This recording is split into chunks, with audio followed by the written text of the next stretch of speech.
There is no epic loot here, only puns, by Stewart 92. Chapter 211, Law's Law.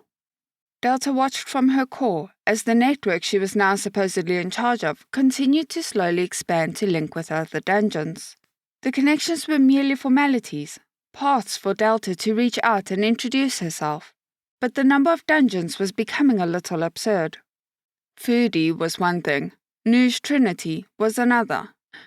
The dungeons in need of guidance ranged from some dungeons just having nothing special to attract people, to outright stagnant holes in the ground where the dungeon was stuck in a limbo of trying to do too many things at once, causing it to end up doing nothing at all. Some dungeons were just a problem. The dungeon somewhere to the shattered left arm, who decided that human flesh and organs made for sound structural design. That dungeon was in the manageable category. A dungeon in the unmanageable category was one of the ones she was looking at now. A dungeon who had an entrance of strange thorny towers that crackled as lightning struck it. The inside was riddled with traps designed to contain. The dungeon seemed to be convinced that something special occurred when someone died of mana poisoning. It did its best to trap adventurers in ways to prevent them dying or escaping. All that energy did something, because it was storing it in a massive stone-like device behind its core, the energy always funneling in but never out. Another was an onslaught of parasite dungeons that were a step away from being bombed due to appearing as abominations. The cores didn't even have logical thought between them. It was all more of us, less of them. Then there was Fun Island, and Delta wasn't even going to bother with that kettle of insane fish. "Sis, you've given me a task that never ends," she mused, and looked for anything in this mess to help her. "You look worried," came an amused voice, and Delta turned in the network space to see Lawsa floating nearby, her strange body hiding glowing pieces of core inside. The woman was a dungeon, pretending to be a royal knight, pretending to be a human. "Lawsa, good to see you again," Delta said kindly, and the older woman looked around the mostly non-functional network. "I remember this. It wasn't my job. Always Silver's," Lawsa mused, and Delta perked up. "Silver?" she asked, and Lawsa pursed her lips, then decided to physically relax, floating in the space to get comfortable. The runt, not as central as Yell, not as ingrained as I was, not as clever as Maiden. Silver always had a chip on his core about being the balanced one, Lawsa said slowly, letting the words come out quietly. He was stubborn. He didn't even change his name from the base default model core he was assigned. Silver was the best fit for talking to others. Silver was earnest, and the dungeon cores that came after responded really well to him. He would joke or get mad if they slacked off, but everyone could feel he enjoyed having his thing, Lawsa continued. She spoke casually, but Delta would have to be blind to see how it took some personal strength on the other woman's part to be so nonchalant. "I met someone with silver traits," Delta said, and Lawsa exhaled slowly. "Remnants. Silver was old, and old dungeons don't really just die. There's so much left over," Lawsa admitted as she turned to look over the dark network, as if looking for a light. Silver was deceived by a woman, or something appearing as a woman. Her name was Lay, Lawsa said, tone much tighter. She caused an event in the nearby village and led Silver to become an abomination. His core became overrun with so much instability that it morphed out of shape. Silver left his dungeon to hunt down the villagers, slamming people together with his mana-starved monsters as a curse. He wandered away, chasing Lara. Then he vanished. Traces of his mad-stricken form tainted the land. The main body should have been huge, consuming so much, but Silver just vanished. Lawsa said, and sat up. "I'm sorry," Delta said. Not sure if Lawsa had ever just talked like this before to anyone, with so little barriers between them. "I can't face them," the tainted. "I see them and just want to rip Silver out of them. It is just unthinking flesh, leftovers. It hurts, but they must be hurting more. Lorsa sighed and floated closer. Delta was about to say something when she became deeply aware of someone listening. It was one of the 5 dungeons on Fun Island. It has taken the offered network strand and felt it out, but hadn't connected. It was listening. "Hello?" Delta tried to call out. "You're looking at Leia the wrong way." The call responded simply and disconnected. Lorsa turned, looking ready to force the connection back open with anger in her eyes. But she simply didn't have any authority in this space, not like Delta.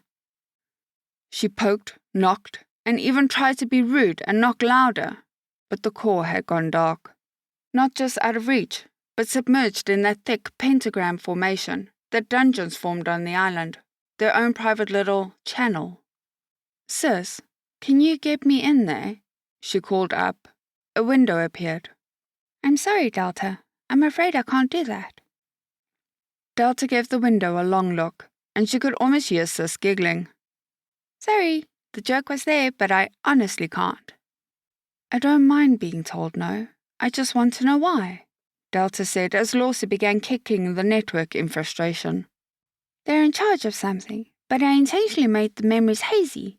I suspect that means there is powerful silence they're contending with, and my own memories might empower it. I don't want to unleash something just to speed up something I know you can do by being you." "You shouldn't alter your memories," Delta chided, and the window shuddered. "Do you know what happened to Silver?" Delta decided to ask. Sis was the goddess of the world, after all. "I'm afraid not. His tragic turn was completely shrouded in silence influence. It was a black space to my vision. It didn't help Silver drop the network, and I had to rush to salvage it before any corruption could spread." Sis seemed to sound regretful, and it explained why Lorsa didn't already have answers. "Would Bro know?" Delta mused. She looked to the bottom of the network, where the earth glowed. "Do you?" she asked, and there was a pause. Delta could hear brother's voice. "I was asleep. Hell of a nap," he said, and a second later the sound of snoring sounded out. Delta frowned and looked back at the pentagram of dungeons. They held secrets, but Delta was a teacher. No bunch of snot-nosed punks could keep gum or secrets in her classroom. Thomas Darkblade swung his sword of +9 poison, good for killing the first 3 bosses of any good adventure, in the shadows that dogged him. He had a full schedule ahead of checking those respawning chests that had a 0.005% of a slightly uncommon item, along with a strong task of uncovering the fog of war that never seemed to end. It was tough being Thomas Darkblade, but he was the example all adventurers should live up to. Just as he was about to run off, he paused as something inside squirmed. Thomas paused, all surface ideas of who he was peeling away, until it was nothing more than writhing mass of liquid mithril with numbers branded across its surface. It rippled as it took on the form of a sword, then a spear, then a ring. Each shaped the idea of inherent value until he obtained them. The being had to shift again because of a form it didn't possess. The most valuable thing it could perceive was the thing it didn't have. The idea of the man. The idea of Thomas Darkblade had been disrupted as the being inside was being contacted. "You want what I have?" The echo of greed asked the reaching force, only to quiver as a larger power subdued it. If it was within physical distance, the thing might have consumed him. The louder echo consumed the quieter one, both becoming one. It was just nature. "You remain pitiful, but what can I expect from the echo formed from the glow of a television screen? Unimportant numbers going up when real numbers didn't change." Came a chiding tone, and the echo of greed almost defended himself. Before it could even get a word out, the older one snapped. "Do not take that tone with me. You aren't even the pure echo of greed. You are lesser. You are minute. You are the avatar of pointlessness. You are the symbol of immaterial gains. You are the echo of ignorances, the larger power warned, and the mithril sludge quivered in on itself, forced to acknowledge itself. And you are Le, the one once known as Le, the slime muttered. I am, and you now have a job. My retirement home has been prodded. I am still in deep work and cannot risk the interference of her, Le said succinctly. Delta, the echo of ignorance muttered. He should take the name Thomas for himself, really. But what if a better one came along? What if it was one name per account? The dungeon you are nestled against? The one that the great sun is beneath? The one in her image? The one who will change the world? Are you blind, deaf, and dumb, or just special? Le asked, voice an ocean of scorn. Wait, big sis? The echo who was potentially Thomas asked in excitement. We do not know, and it's likely to be a trap by the two thieves. You are to challenge her, push her, make her reveal her nature so we can know for ourselves. If it is her, then my plans must change to include her. If it's an avatar wearing her face, then we shall devour her. Simple, Le scoffed. The one formerly known as Thomas was giddy until his being was smacked. Idiot. Don't be so giddy. Do I need to remind you that we've already lost 3 of our kind to that absolute menace Gamma? Do I need to remind you that our attempts to rescue Beta ended up with one of the stronger echoes entombed in that parasite's tree? Do I need to remind you that I am currently in the process of retrieving one of our number from the abyss and the demons? And you are playing dress-up in some old fool's basement, Le sighed. I've been adventuring, the echo protested. And your echoes, your influence, who has been benefiting off them? Your dear calculators? It certainly isn't you. No, someone in that accursed village is using you as a battery, and you're too idiotic to notice. Get out of that tomb and do your job, Le warned. But I need one more rat, the one potentially known as Thomas said. I am going to throttle you. Just leave, Le began, and Thomas's aura glowed, briefly outgrowing Le. I need one more, Thomas snarled, and Le went quiet for a moment. That wasn't just you.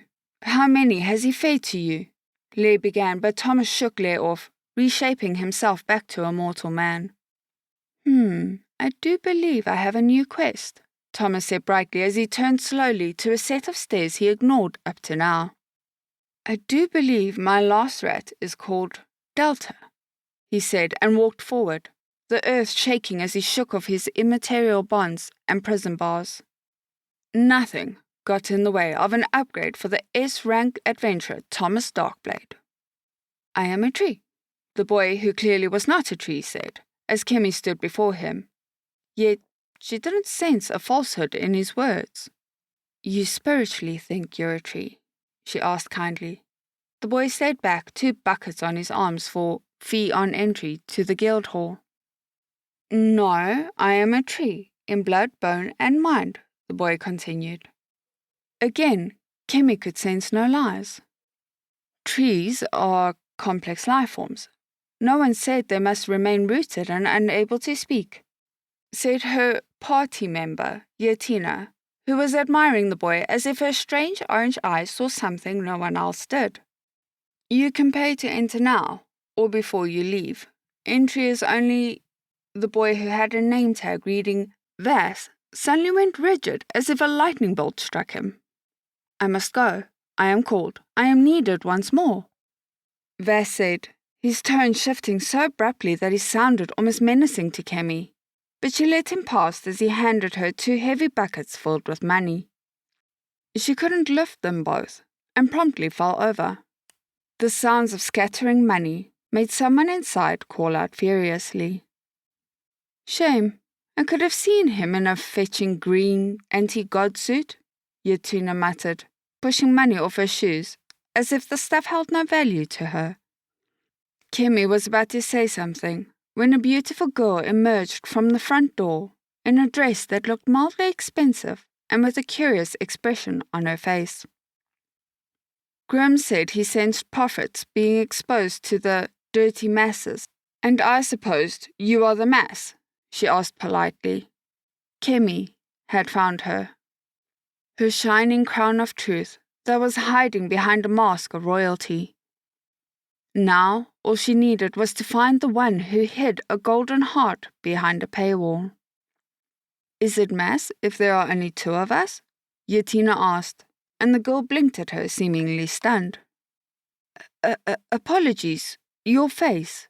You reminded me of a dear protector," the girl said, and Kemi looked between them. "No offense, but the only person I look like is my sister Brilda, and that's because our mother's genes were so strong they beat the enzymes out of my father's DNA," Yatina said bluntly. The girl was too stunned to speak.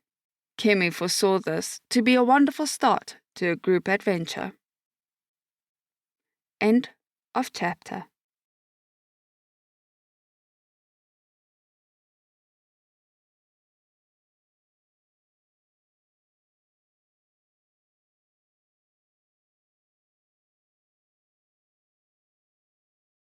I'd greatly like to thank our Tier 5 channel members, Caspar Arnholt, John Creighton, Manatharia, 050, Dragzoon WRE, and Elijah Silvercross.